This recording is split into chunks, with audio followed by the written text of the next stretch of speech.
Bonjour à tous, un petit coucou, ça faisait très longtemps.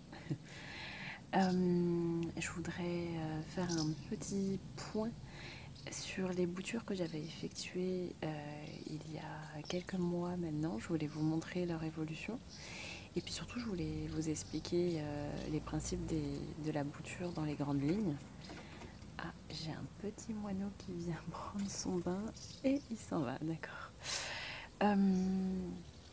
Donc, en gros, une bouture, sans aller dans les détails de la saison, du type de plante et du type de terre qu'il faudra mettre dans le pot, une bouture, c'est prélever donc un bout de branche, de préférence qui n'a pas fleuri, si jamais c'est une plante avec des fleurs. Et il y a deux solutions, soit vous la coupez, vous enlevez la tête de la tige, vous laissez que quelques centimètres et surtout vous enlevez toutes les feuilles du bas de la tige et vous la mettez, vous faites un petit trou et vous la plantez telle quelle dans la terre. Ou alors il y a une autre solution, c'est de la mettre dans l'eau comme j'ai fait ici. Je ne sais pas s'il peut y avoir la mise au point de fait. Non, ça ne marche pas. Bon, en tout cas, voilà. Ça, je l'ai mis dans l'eau et elle a fait des racines. Donc, je vais pouvoir maintenant la mettre dans un petit pot et voir si ça prend bien. Mais voilà, je ferai un petit dessin peut-être explicatif dans cette vidéo au montage. Mais voilà, en gros, c'est prélever dans la nature un bout de branche d'une plante qui vous plaît. La couper pas très grande, laisser le moins de feuilles possible, 2 des fois ça suffit. Enlever toutes les feuilles qui sont au bas de ce que vous avez coupé. Et des fois il faut entailler en deux la branche ou pas, moi c'est rare que je le fasse. Et vous le mettez directement dans la terre ou dans l'eau. Petite patience, le temps qu'il y ait des racines qui se fassent. Voilà, je vous expliquerai tout en détail un peu plus tard. À bientôt peut-être. D'ici là, portez-vous bien. Alors voilà, malheureusement, la plante du sud là, de la Provence, sur les 4 pieds que j'avais fait, bon, il a fait très chaud hein, et j'ai pas pu arroser vraiment tous les jours. Donc il y en a un qui résiste bien, l'autre, je pense que c'est le début de la fin. Hein. La lavande, elle se porte super bien. J'ai même des petites graines qui commencent à se faire. Sur les pieds les plus anciens, qui avaient une vingtaine d'années, celui-là ça va à peu près, celui-là ça va à peu près aussi. Par contre je crois que j'ai perdu, oui, celui-là il est complètement mort. C'est pas évident, il faut vraiment les protéger du soleil et essayer d'arroser quand même tous les jours. Mais là, par souci d'économie d'eau, je ne l'ai fait que tous les 2 jours, voire tous les 3. Donc du coup, il y a eu de la perte. Là, j'ai des pieds de romarin qui se portent très bien. J'en ai là aussi. Alors ceux-là, sans aucun problème. Ici, c'est une campanule. Et là, et bien là, c'est donc... je le mettrai en sous-titre parce que je ne me souviens plus. Mais en tout cas, c'est le seul pied qui a pris. Donc c'est le plus court que j'ai fait. C'est celui qui a le mieux fonctionné. Et ici, hop, quand j'avais prélevé la violette, ça s'est super bien passé. Par contre, alors j'ai laissé pas mal de choses pousser comme ça, des mauvaises herbes, pour que ce soit elle qui se fasse bouffer par les insectes et par les les escargots, les limaces, tout ça. Et ça a fait de l'ombre. Je pense que j'aurais eu plus de pertes sans ça. Mais il va falloir que je relève un petit peu. Et là, c'est la forêt amazonienne là. Au niveau donc du magnolia, j'ai tout perdu.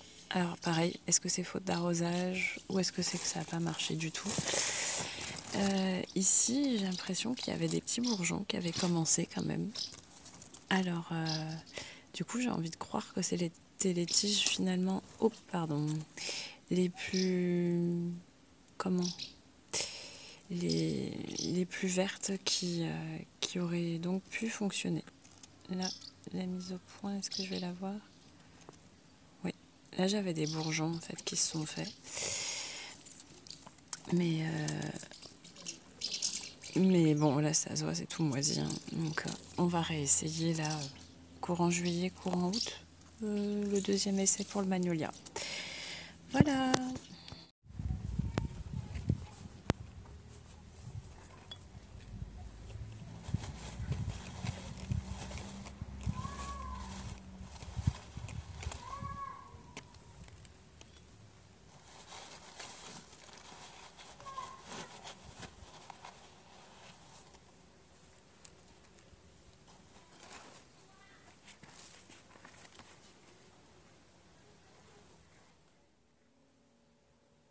Donc, petit pot.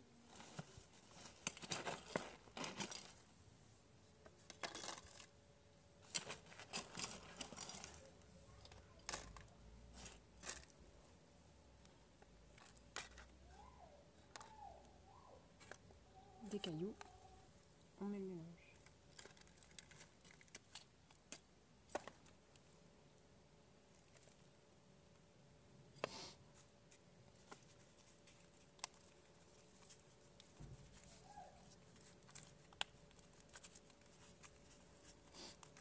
On tasse bien.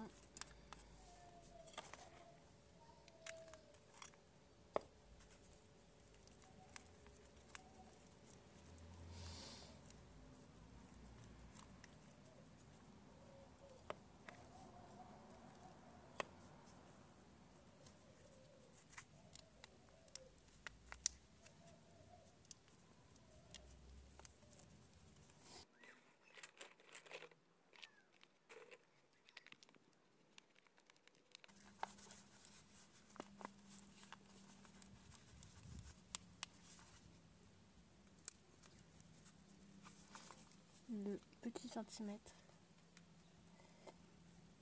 pour l'arrosage. Alors, normalement, pour faire une bouture, on prend une branche ou une tige, idéalement non fleurie. Celle-là, elle était coupée, je l'ai récupérée. On verra bien ce que ça donne. L'idée, c'est de faire donc une branche plus courte. Partout où il va y avoir des feuilles, c'est censé faire des racines. Hop, donc on enlève, on enlève. Là, on va essayer de faire quelque chose de plus court.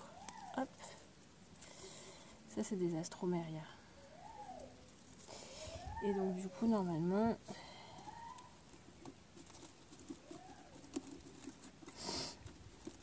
si j'ai bien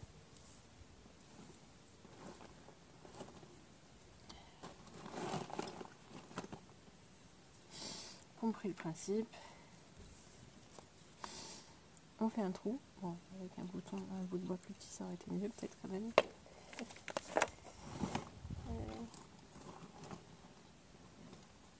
Ça c'est très bien. Hop, on fait un petit trou, on enterre, et voilà.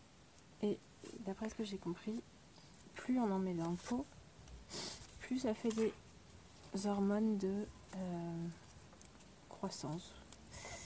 En tout cas, c'est ce que j'ai compris. Alors, il y en a qui disent l'inverse, qui disent que justement, au contraire, il en faut surtout pas, il en faut un par pot. Moi, je suis là pour apprendre, je vais faire mon expérience. Ça réussit, tant mieux. Ça rate, tant pis. Au moins, j'apprends. Voilà, on va laisser qu'un seul bouton et très peu de feuilles pour ne pas fatiguer la plante. Et comme ça fera des témoins. Hop, un petit trou et voilà. Tac. Et ainsi de suite.